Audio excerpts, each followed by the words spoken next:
आशा नहीं जिनके साम्य भाव धन रखते हैं, निज पर के हित साधन में जो निश दिन तत्पर रहते हैं।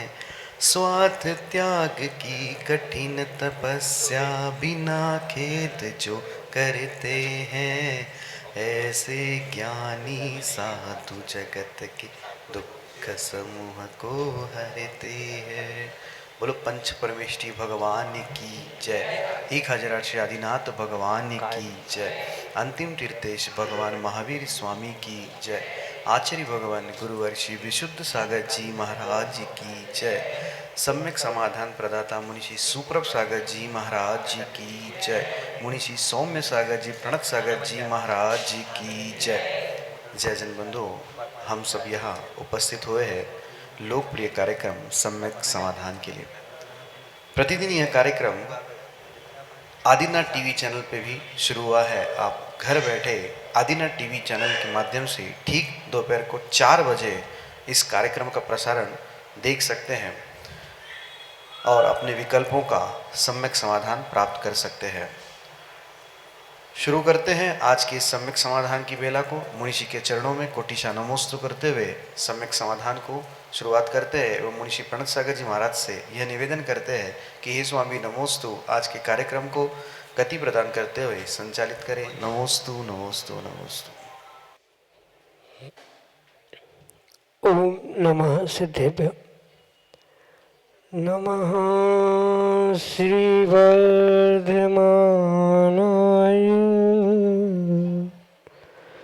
निर्धूत कलिलात्मने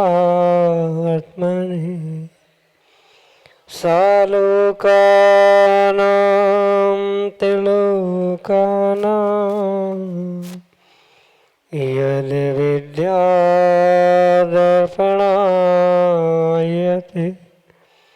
यद् विद्यादर्पणायते।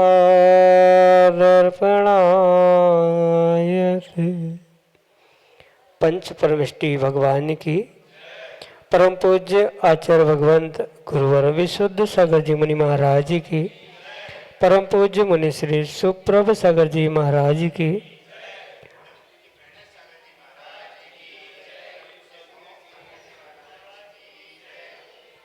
समीचीन विकल्पों का सम्यक समाधान।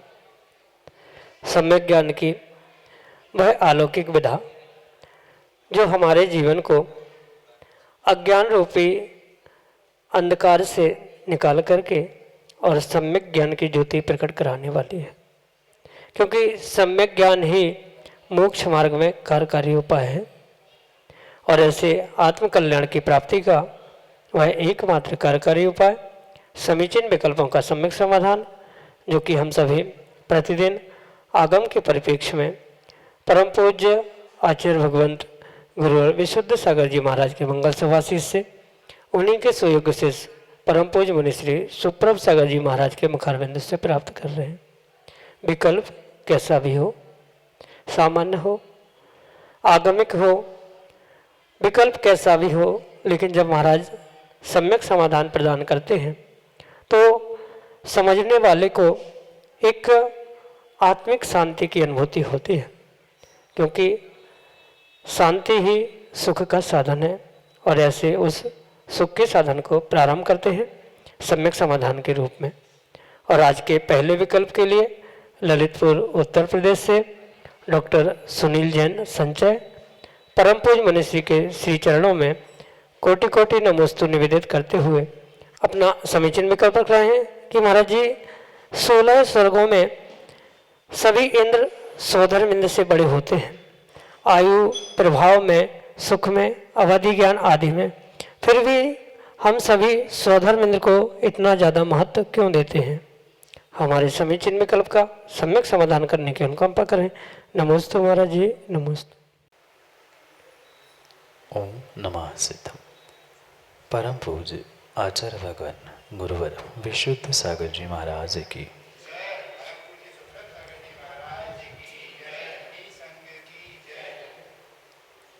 ये परम सत्य है कि स्वधर्म से भी अन्य कई निमित्तों से स्वर्ग के देव श्रेष्ठ ज्येष्ठ हो सकते, पर फिर भी स्वधर्म ही होता है। वह सबका मुखिया और सबके नेता के रूप में उसे इतनी महानता, इतनी विशेषता बताई गई। ये जैसे कोई नगर का सेठ राजा से कितना भी अधिक पैसे वाला क्यों ना हो, कितना ही धन संपन्न भी क्यों ना हो, पर राजा राजा ही होता है और नगर सेठ ही हुआ कर। बिल्कुल ऐसी व्यवस्था स्वर्गों के निमित्त से भी समझनी होगी, क्योंकि स्वधर्म सभी इंद्र का और सभी इंद्र समुदायों का मुखिया होने के कारण से उसकी आज्ञा सर्वत्र चलती है, और जिसकी आज्ञा मुख्य होती है उसको ही मुखिया कहा जाता है। जैसे राजा का दृष्टांत हम समझ रहे हैं, राजा कितना ही कैसा क्यों ना हो, उम्र में भी छोटा बड़ा क्यों ना हो, वह पिता से उम्र में छोटा होता है, पर फिर भी राजा वही कहलाता है। उसके नगर में और भी बहुत सारे उम्र से बुजुर्ग लोग भी होते हैं, घर में परिवार में भी दादा भी हो सकते हैं, पिता भी हो सकते हैं, पर जो राजा इस पद पर आसीन होता है उसकी ही मुख्यता होती है। चाहे नगर में अन्य भी कोई अमीर व्यक्ति हो, नगर सेठ भी क्यों ना हो, पर आज्ञा उस राजा की चलती है। जैसे राजा की आज्ञा और राजा का पद विशेष होता है, ऐसे ही स्वधर्म की आज्ञा और स्वधर्म का पद विशेष होने के कारण से ही सर्वत्र स्वधर्म की ही मुख्यता होती है, जबकि सभी इंद्र उसके बाद के भी और जो इंद्र है उनके अनेकानेक निमित्तों से उनमें विशिष्टता देखने में आती है, पर आज्ञा देने वाला, आज्ञा प्रदान करने वाला मुखिया कहलाता है, और उस आज्ञा देने के निमित्त से और साथ साथ में वह पद विशेष होने के कारण से ही उसको विशेष रूप से माना जाता है। साथ में जो उस स्वधर्म को एक भावावतारी कहा जाता है, वह अन्य की अपेक्षा से वह एक भावावतारी होना ये उसके लिए निमित्त, साथ में उसकी आज्ञा और इन सभी बातों को समझते हुए उस स्वधर्म की महानता को माना जाता है, अन्य कोई कारण नहीं। यही आपके लिए सम्यक समाधान।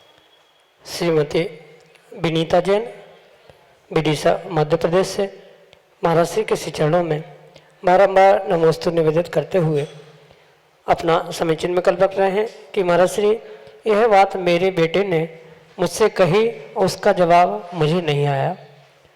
मैं अपने बेटे से कहती रहती हूँ कि बेटा अभिषेक करो, पूजा करो, भक्तामर पाठ करो तो पुण्य बढ़ेगा, पुण्य का बंध होगा।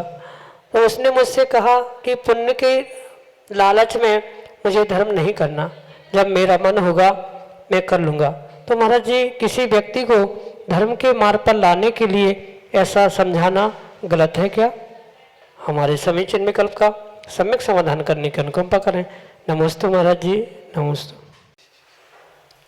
लोभ दिखाना या लालच करना ये पूर्ण रूप से आगम के परिप्रेक्ष्य में योग्य नहीं है, पर धर्म के फल को बताना, धर्म करने से क्या फल मिलता है ये समझाना किसी भी प्रकार से लालच या लोभ नहीं हो सकता। जब आप भोजन करोगे तो स्वाभाविक सी बात है पेट भरेगा ही भरेगा। अब कोई ये कह रहा है कि तुम भोजन करोगे तो पेट भर रहा है, पेट भरने के लिए भोजन करो, और कोई ये कहते ये तो आप लालच दिखा रहे हो पेट भरने का, जीवन अच्छा करने का, तो ये कोई लालच नहीं है। वास्तविकता में धर्म का जो फल कहा है, चाहे पूजा पाठ का, भक्तामर आदि पढ़ने के निमित्त से, उसका जब साक्षात फल है ही पुण्य प्राप्ति, संसार के पापों से विरक्ति आदि रूप जब उसका साक्षात फल है ही, तो उसको कहने में किसी भी प्रकार से हमें विचार या विकल्प करने की आवश्यकता नहीं।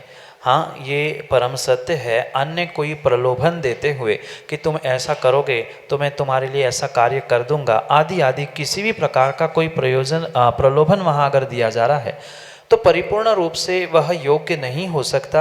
पर जो वास्तविक जो उसका फल कहा गया है, धर्म के निमित्त से पुण्य मिलेगा, पाप का नाश होगा, साथ में आने वाले जीवन में भी बहुत सारे साधन और बहुत सारे ऐसे निमित्त जो कि आपके विषय भोगों के निमित्त से आपको प्राप्त होंगे। ये जब वास्तविकता है तो उसे वास्तविकता के रूप में समझाने में दोष नहीं है, पर ये पूर्ण बात समझे कि उसके लोभ या लालच के रूप में ना दिखाया जाए, ऐसा करने से हो रहा है, ये साक्षात उसका फल है ही, तो उसे समझाने में कोई दोष नहीं है। पर ये भी अवश्य बात समझे, ये बेटे की कहीं ना कहीं भीतर की प्रमाद की प्रवृत्ति है कि जब मुझे लगेगा तब मैं जाऊंगा, ये वह भी नहीं समझ पा रहा है। इसी कारण से उसे सत्य को धुतकारने का या सत्य से भागने का उसका जो ये विचार है ये सम्यक नहीं है। आप मात्र उसे लोभ की दृष्टि से या लालच की दृष्टि से ना समझाएं, उसे उसकी वास्तविकता का बोध करा के कई पूर्व निमित्त यानी पूर्व कथानकों के माध्यम से समझाया जाए कि उन्होंने ऐसा किया था तो वो उसका ऐसा फल मिलेगा ही मिलेगा। आप आज बीज बोओगे तो कभी ना कभी उसको समय आने पर फल उगेगा ही उगेगा, अंकुरण होगा ही। ऐसा दृष्टांतों के माध्यम से, कहानियों के माध्यम से उसे समझाने का प्रयास करें, क्योंकि सत्य तो सत्य होता है। सत्य भले ही किसी को लालच लगे अपने प्रमाद के वश, पर धर्म का फल कभी लोभ लालच नहीं हो सकता। यही आपके लिए सम्यक समाधान लगभग 2 वर्ष की पूर्णता को प्राप्त होने वाला है और इस अल्प समय में ही चरम तक पहुंच चुका है, जहां महावृत्ति, देशवृत्ति, स्वाध्याय श्रावक अपने विकल्पों का सम्यक समाधान प्राप्त करते हैं। इसी श्रृंखला में अगले विकल्प के लिए हमारे सामने है एक वृद्धोवय छुल्लिका माता जी, प्रशांतमती माता जी अपने समीचीन विकल्प के साथ। नमोस्तु महाराज जी, नमोस्तु महाराज जी। मेरा यह प्रश्न है कि महाराज श्री शरीर तो धोखेबाज है, हमें पुण्य काम करने में बाधा डालता है, मन में विचार आते हैं, ऐसा क्या करूं आप बताएं। हम आपके बताए अनुसार चलेंगे, मार्गदर्शन दें आप मुझे और मेरा समाधान करें कि मैं आगे कैसे करूं और कैसे आगे बढ़ूं। नमोस्तु महाराज, नमोस्तु महाराज जी, नमोस्तु महाराज। अपने जीवन में उन शूल्यका व्रत को धारण करके आपने इस समाज को और वर्तमान के बहुत सारे जीवों को ये बहुत बड़ा आदर्श और बहुत बड़ा एक मार्ग प्रदर्शित किया है कि इस 86-87 वर्ष की उम्र में भी संयम के मार्ग पर चला जा सकता है। ये कार्य जो आपने किया है, ये कार्य ही पहले बहुत प्रशंसनीय है और इस प्रशंसनीय कार्य के साथ आप इसी दृढ़ विश्वास के साथ अपने इस धोखेबाज शरीर रूपी पड़ोसी को साथ लेके चलने का प्रयास करोगे तो नियम से आने वाले समय में ये धोखेबाज धोखा देना बंद कर देगा। क्योंकि शरीर के बिना साधना होना संभव नहीं है, चाहे पंचम काल हो या कोई भी काल हो क्यों ना हो, पर पहले शरीर के माध्यम से ही साधना करने की आवश्यकता होती है। इसलिए इस उम्र में जो आपने अपने मजबूत निर्णय के साथ, दृढ़ निश्चय के साथ जो ये पुरुषार्थ किया है वह श्लाघनीय तो है ही, और ऐसे ही पुरुषार्थ के साथ आप अंतिम समय तक अपने शरीर के माध्यम से साधना करते जाए और उस शरीर का उपयोग पल पल के लिए जितनी शक्ति है उस शक्ति के अनुसार अपनी साधना को बढ़ाने में करते जाओगे तो नियम से आपके जीवन में ये उत्थान का मार्ग अवश्य ही प्राप्त होगा। ये भावना आप अवश्य भाई अभी शूल्यका व्रत को धारण किया है, कम से कम इस शरीर से पर्याय से आत्मा निकल जाए, जीव मुक्त हो जाए, उससे पहले कम से कम इस पर्याय में आर्यिका व्रत को धारण करते हुए इस जो मनुष्य पर्याय, स्त्री पर्याय का उत्कृष्ट पद जिसे आर्यिका पद कहा जाता है, उस आर्यिका पद को धारण करते हुए ही आप अपने प्राणांत को प्राप्त हो। इसी भावना से आप अपने शरीर को और अपने कषायों को कम करने का प्रयास करें, क्योंकि आचार्य भगवंतों ने ढलती उम्र में एकमात्र साधना कही है जिसका नाम है संलेखना साधना या समाधि। तो उस समाधि को प्राप्त करने के लिए आप प्रतिपल प्रति समय अपने आप में जागरूक रहने का प्रयास करें कि मैं ये संयम का पालन कर रहा हूँ तो किस लिए कर रहा हूँ, संयम किस लिए पालन किया जाता है। विषय कषायों के निमित्त से आज तक जो पाप किया उसके लिए प्रायश्चित तो आपने लिया ही होगा। साथ में वर्तमान में भी प्रतिदिन प्रति समय प्रतिक्रमण सामायिक स्वाध्याय जितनी शरीर की शक्ति है उस शरीर के शक्ति के अनुसार करते रहे और आने वाले समय में क्रम से कुछ शरीर को कृश करने के लिए यानी सुखाने के लिए क्रम से भोजन में भी कटौती करना, क्रम से रस का त्याग, एक कुछ अनाज का त्याग, हरियों का त्याग, उसमें सीमा में भी सीमा, ऐसे करते हुए प्रति समय अपने शरीर को भी और जो घर परिवार वाले या सगे संबंधी जो भी है उनके प्रति भी जो ममत्व है, उनके प्रति जो राग है, कषायादिक परिणाम है, उनको भी क्रम से जीतने का पुरुषार्थ करते जाए। यही आपके लिए इस धोखेबाज शरीर से उपयोग करते हुए शरीर के साधना के साथ आत्मा की साधना को प्राप्त करने के लिए मार्गदर्शन, यही आपके लिए सम्यक समाधान। दिव्यांश जैन, लिप्टन, विदिशा, मध्य प्रदेश से अगले समय चिन्ह विकल्प के लिए। नमोस्तु महाराज जी, मेरा प्रश्न यह है कि हम लोग शाम को वैयावृत्ति करने आते हैं तो कभी कभी आप कक्ष के बाहर नहीं आते, तो ये हमारे किस कर्म का उदय है या इसमें क्या आपको भी कोई कर्मबंध होता है? गुरु की सेवा वैयावृत्ति करने के लिए आप जो प्रतिदिन शाम के समय या अपने समय के अनुकूलता से पहुंचते हैं, ये इस पंचम काल में इस युवा उम्र में आप बहुत प्रशंसनीय ही कार्य करें। पर साथ में ये भी समझने की आवश्यकता है, वैयावृत्ति का या सेवा का अर्थ ये नहीं है कि मात्र हाथ पैर दबा देना। वैयावृत्ति वास्तव में वही होती है जो साधु के अनुकूल कार्य किया जाता है, वही आगम के और हमारे धर्म के अपेक्षा से वैयावृत्ति। और ये भी ज़रूरी नहीं है कि मात्र शाम के रात के ही समय में जो होती है वही वैयावृत्ति हो, हाथ पैर का दबाना ही वैयावृत्ति हो, इतना नहीं है। अन्य भी दिनचर्या में आप जो साधुओं के लिए सहयोगी बन रहे हैं, उनके प्रत्येक सहयोग के लिए आप जहाँ तत्पर खड़े हैं, वह आपका प्रत्येक सहयोग करने का, सेवा करने का जो भाव है, वह भी आपके लिए वैयावृत्ति का पुण्य ही देने वाला है। इसलिए ज़रूरी नहीं है कि निर्धारित समय में ही आपको हाथ पैर दबाने के लिए आमंत्रित किया जाए या वही आप वैयावृत्ति करने से ही ये माने कि हमें वैयावृत्ति तक पुण्य मिल रहा है। अन्य भी समय पर जो उनके अनुकूल प्रवृत्ति आप कर रहे हैं, वह पूर्ण रूप से वैयावृत्ति सेवा के अंतर्गत आपको पुण्य ही देने वाला है। रही बात कर्म के उदय की और कर्म बंध की, तो कहीं ना कहीं दोनों के कर्म का वहाँ पर उदय भी मानना होगा। हो सकता है निर्ग्रंथ मुनिराज की वैयावृत्ति करने की उस समय अनुकूलता नहीं हो, चाहे शारीरिक हो चाहे मानसिक हो, क्योंकि मात्र शारीरिक ही वैयावृत्ति नहीं होती, कभी कभार मानसिक वैयावृत्ति भी करनी पड़ती। हो सकता है उस समय पर मुनिराज की अनुकूलता ना बन रही हो, चाहे बैठने की नहीं बन रही हो या कुछ और उनकी व्यस्तताएं ऐसी फंसी हो कि वह उनको अपने उनमें संलग्न कर रही हो, इस कारण से भी वे शायद बाहर नहीं आ पा रहे हैं। पर ये अवश्य है कहीं ना कहीं आपके उस कर्म का, अंतराय कर्म का वहाँ पर उदय है, जिस कारण से आपके बहुत अच्छे प्रशंसनीय भाव होने के बाद भी आप गुरु की सेवा को प्राप्त नहीं कर पा रहे। पर कहीं ना कहीं आपने अपनी भावों को दूसरे अन्य मुनिराजों के निमित्त से प्रदर्शित किया है, वहाँ उनकी सेवा की है, तो आपने तो अपने कर्मों की निर्जरा कर ही ली है। पर किसी भी प्रकार से ये किंतु परंतु विकल्प ना लाते हुए की है तो ही वह आपके लिए फलदायी हो सकती। इसलिए हम किंतु परंतु ना करते हुए जो जहाँ जिस प्रकार से मुनिराज हमें मिले, हम उनकी सेवा, उनकी वैयावृत्ति, समय का बंधन या उन्हीं मुनिराजों के बंधन में ना अटक के हम पूर्ण रूप से उन वितरागियों की सेवा में तत्पर रहे, वह आपके लिए पुण्यदायी हो ही सकती।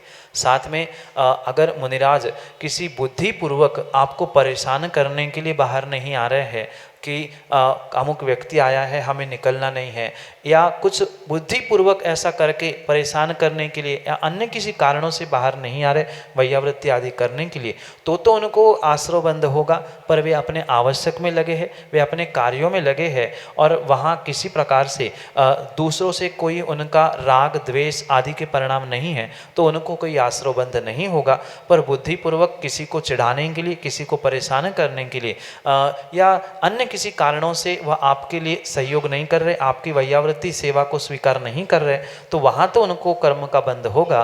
पर अन्य किसी प्रकार से अपनी व्यवस्था में अपनी अनुकूलता ना होने से नहीं आ रहे हैं तो उनको कर्म का आश्रयबंध नहीं होगा।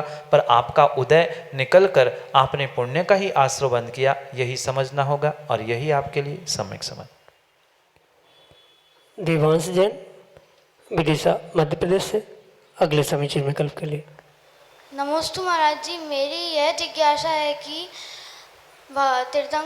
तीर्थंकर भगवान की ऊंचाई तो बहुत बड़ी थी, लेकिन सम्मेद शिखर जी तो छोटा है, तो तीर्थंकर भगवान वहाँ से मोक्ष कैसे गए? बेटा, जैसे काल में परिवर्तन होता है वैसे ही बहुत सारे वस्तुओं में, द्रव्यों में भी परिवर्तन देखने में आता।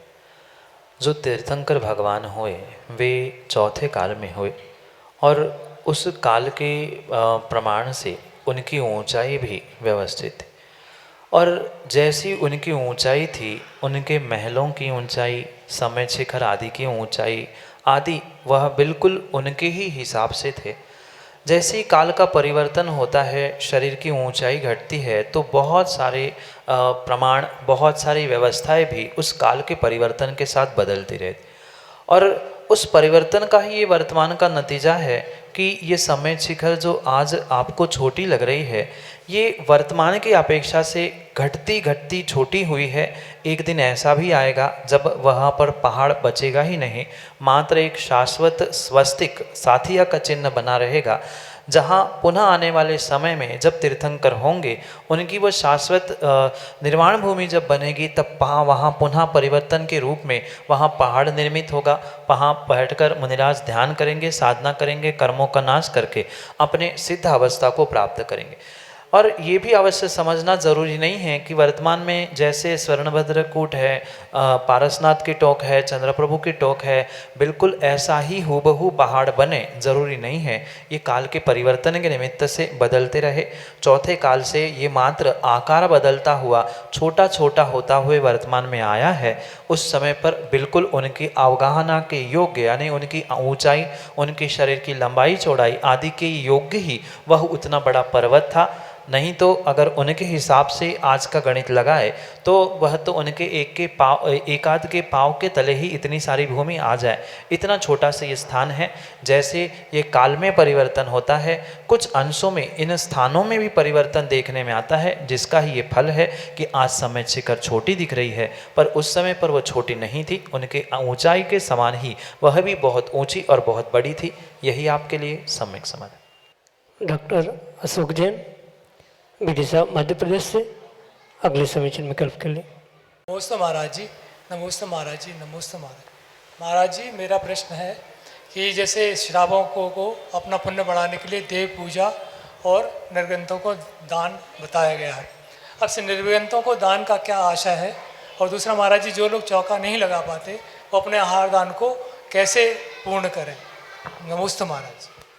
श्रावकों के लिए जो दो मुख्य कर्तव्य कहे, देव पूजा और गुरुपास्ती, यानी जिसे कुंद स्वामी दान और पूजा कहते हैं, वहाँ निर्ग्रंथों को दान जो कहा जाता है वह किसी भिन्न प्रकार से नहीं, अपितु वह पूर्ण रूप से आहार दान या ज्ञान दान के रूप में ही स्वीकार करना, या अधिक से अधिक अभय दान या उस औषधि दान के रूप में हम उस दान को समझ सकते हैं। क्योंकि जो आपने शायद पूजा में भी पढ़ा होगा, दान 4 प्रकार 4 संघ को दीजिए। तो निर्ग्रंथ के निमित्त से जो दान कहा है वो बिल्कुल इसी 4 प्रकार के दान की ही वहाँ व्याख्या है। अन्य किसी प्रकार का दान निर्ग्रंथों को देने योग्य होता ही नहीं। माना कि किसी की कपड़े की दुकान है और वो कह दे हम तो कपड़ा ही दान करना चाहते हैं, तो निर्ग्रंथ उस कपड़े का क्या करेंगे? क्योंकि वे स्वयं ही निर्ग्रंथ है। तो जिसके पास जो हो वह देना दान नहीं है, अपितु आचार्य भगवान पूज्यपाद स्वामी ने जैसे अपने उस सर्वार सिद्धि ग्रंथ में उस दान को परिभाषित कहते हुए कहा है, जो स्वयं के द्रव्य के द्वारा स्वयं का और दूसरे का जहाँ उपकार हो रहा है, वास्तव में वह ही आगम के कोटि में दान है। इसलिए निर्ग्रंथों का जिस प्रकार से उपकार हो रहा है अपनी उनकी साधना में जो अनुकूल है, वही मात्र उनके लिए निर्ग्रंथों के दान के रूप में स्वीकार है। अन्य उनकी साधना में जो विघ्न करने वाला है वह किसी भी प्रकार से दान हो ही नहीं सकता। इसलिए जो उनके अनुकूल संयत से योग्यम, संयत के योग्य जो भी सामग्री है वही मात्र निर्ग्रंथों के लिए दान कहा है। अन्यथा निर्ग्रंथों के लिए दान कह के अगर कोई पैसा, रुपया, टका, घड़ी, मोबाइल आदि आदि सामग्री दे रहा है तो वह दान नहीं है, अपितु वह कथनचित आगम के परिप्रेक्ष्य में एक निर्ग्रंथ भेष की और भावलिंगी निर्ग्रंथ की हिंसा के रूप में ही स्वीकार किया जाता। इसलिए निर्ग्रंथों को दान चार संघ को चार प्रकार से देने वाला ही वह औषध, शास्त्र, अभय, आहार, यही मात्र चार दान है, अन्य कोई भी दान वहाँ स्वीकार नहीं। और आहार दान के निमित्त से जो व्यवस्था है वह वास्तविकता तो यही होनी चाहिए कि हमें अपने निज गृह में आहार दान कराना चाहिए। अगर माना कि किसी कारण से वहाँ अनुकूलता नहीं बन रही है, चाहे मौसम की अनुकूलता नहीं हो, चाहे स्थान की अनुकूलता नहीं हो, चाहे घर में भी ऐसा कोई हमें स्थान समझ में नहीं आ रहा है, तो हम अन्यत्र कहीं दूसरे स्थान पर जो व्यवस्थित हो ऐसे स्थान पर वह शुद्धि पूर्वक चौका लगाते हुए पड़घान करे। वही आपका पड़घान करना, वही उस स्थान के सामने आपका पड़घान करना ही आचार्य भगवंतों ने अपने घर का द्वारा प्रेक्षण ऐसा स्वीकार किया गया है। जरूरी नहीं है अगर घर में अनुकूलता नहीं है, घर तक पहुंचने की भी अनुकूलता नहीं है, तो आप जहां शुद्धि से भोजन बना के पड़गान करने खड़े हो जाओगे वही आपके लिए द्वाराक्षेपण और वही आपके लिए चौका कहते हुए, क्योंकि तीर्थ क्षेत्रों में, अन्य क्षेत्रों में भी ये व्यवस्था समझनी होगी कि वहाँ से नहीं पहुँच सकते या कुछ हमारे घर में अनुकूलता नहीं है, तो कई ऐसी व्यवस्था जहाँ सबकी अनुकूलता बने वहाँ पड़गान करते हुए हम उन मुनिराजों को आहारदान का पुण्य ले सकते हैं। यही आपके लिए सम्यक समझ। जजन बंधु, हमने अभी लाभ लिया लोकप्रिय कार्यक्रम सम्यक समाधान का। प्रतिदिन यह कार्यक्रम 5:13 पे यूट्यूब चैनल सुपर वॉच के माध्यम से प्रसारित होता है एवं ठीक 4 बजे आदिनाथ टीवी चैनल, एक जो नया आदिनाथ टीवी चैनल लॉन्च हुआ है उसके माध्यम से यह कार्यक्रम प्रसारित होता है। हर बड़े प्लेटफॉर्म पे like Tata sky, dish TV या फिर वीडियोकॉन D2H, ये हर प्लेटफॉर्म पे आदिनाथ टीवी चैनल उपलब्ध है। आप अपने केबल ऑपरेटर से मांग कर सकते हैं और आदिनाथ टीवी चैनल के माध्यम से मुनिषी के प्रवचन एवं सम्यक समाधान का लाभ ले सकते हैं। प्रवचन का टाइमिंग ठीक दोपहर को 2:20 पे मुनिषी के प्रवचन आदिनाथ टीवी चैनल के माध्यम से प्रसारित होते हैं। आप प्रवचन का लाभ दोपहर में लेते हुए शाम की बेला में 4 बजे सम्यक समाधान का भी लाभ ले सकते हैं। अगर आप इस कार्यक्रम से जुड़ना चाहते हो, सम्यक समाधान में अपने विकल्पों को पहुंचाना चाहते हो, तो हमारा जो व्हाट्सएप का नंबर है नीचे पट्टी पे फ्लैश होता है, स्क्रॉल पे होता है 8707548811, यह व्हाट्सएप का नंबर है। आप इस व्हाट्सएप के नंबर पे अपने विकल्प हम तक पहुंचा सकते हैं। अगर किसी को टाइपिंग में दिक्कत है, कोई लिख नहीं पाता है व्हाट्सएप पे, तो आप कागज़ पेन लेके, अपना नाम लेके, अपना विकल्प लेके, अपने शहर का नाम लिख के उसका फ़ोटो खींच के आप व्हाट्सएप के द्वारा हम तक पहुंचाएं। उस विकल्प को सम्मिलित करते हुए उस विकल्प का सम्यक समाधान हम सभी लोग मुनिषी के मुखारविंद से सुनेंगे। प्रतिदिन शाम को 7:40 पे जिनवाणी टीवी के माध्यम से मुनिषी के प्रवचन प्रसारित होते हैं और जल्द ही एक अद्भुत ग्रंथ जो इस 4 कल्याणक भूमि विदिशा से शुरुआत हुई थी, ऐसे ग्रंथ का जो प्रवचन है उस टीकात्मक प्रवचन का विशेष प्रसारण शाम को 7:40 पे जिनवाणी टीवी के माध्यम से होगा। आप सभी लोग घर बैठे मुनिषी के वाणी का लाभ लेते हुए उस ग्रंथ का स्वाध्याय भी कर सकते हैं।